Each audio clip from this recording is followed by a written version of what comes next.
Wieso werden Passagierinformationen von Airlines gehackt? Und wer steckt hinter der Chimera-Gruppe? Das und mehr in der heutigen Folge Cybersecurity Freitags mit Fejas. Chinesische Hacker stehlen diese Tage vor allem Passagierinformationen. Das hat ein Bericht, der vor ein paar Wochen herausgekommen ist, gezeigt. Ursprünglich wurde hauptsächlich die sogenannte Superconductor Industry in Taiwan attackiert. Mittlerweile sind es aber auch Airlines, bei welchen Passagierinformationen gestohlen werden. Obwohl es bei dieser Superconductor Industry hauptsächlich darum ging, wertvolle wirtschaftliche Informationen wie Patente und technische Dokumente zu stehlen, geht es bei diesen Airline-Hacks hauptsächlich darum, die Personeninformationen von den Passagieren so zu bekommen, um zu wissen, wo diese Personen sich geografisch aufhalten.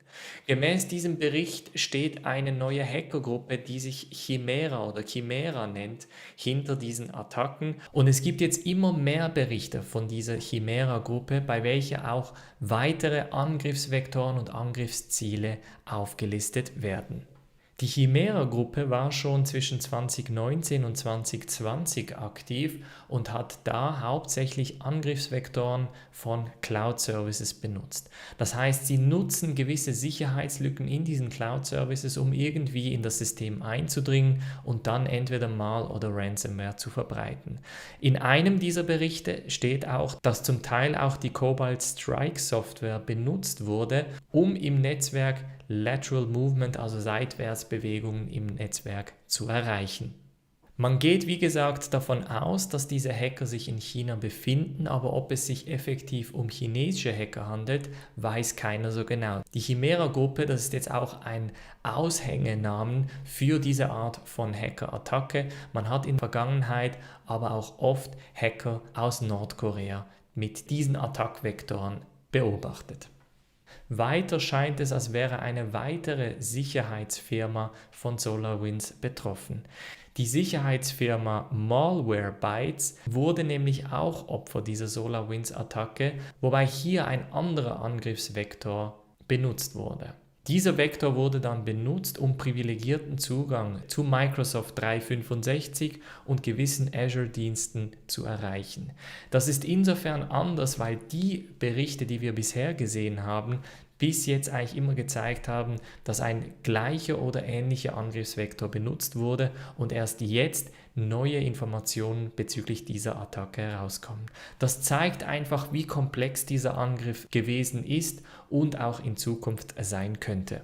Und passend zu dieser Attacke hat der neue US-Präsident Joe Biden angekündigt, das IT-Budget nicht nur zu vergrößern, sondern auch vor allem im IT-Sicherheitsbereich aufzustocken.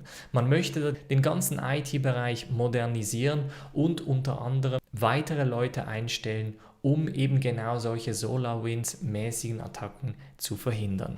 Es werden 690 Millionen US-Dollar für die Cybersecurity and Infrastructure Security Agency, also das CISA, das immer wieder eigentlich Warnungen herausgibt und den gewissen Industrien auch beisteht. Das heißt, die kriegen das Budget, dann wird weiter auch Geld für zusätzliche Security Analysts ausgegeben, um eben den US-amerikanischen Staat für die moderne Zeit auch ready zu machen, um entsprechend bei IT-Sicherheitsattacken zu reagieren. Staaten, Firmen, weitere Organisationen nehmen ihre IT-Sicherheit entsprechend ernst. Die Frage ist, wie steht es um Ihre IT-Sicherheit?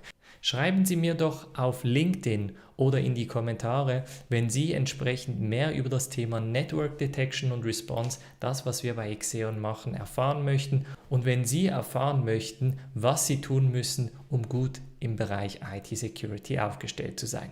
Mein Name ist Feja Salingan und ich zeige Ihnen jeden Freitag Cybersecurity-Nachrichten aus der ganzen Welt.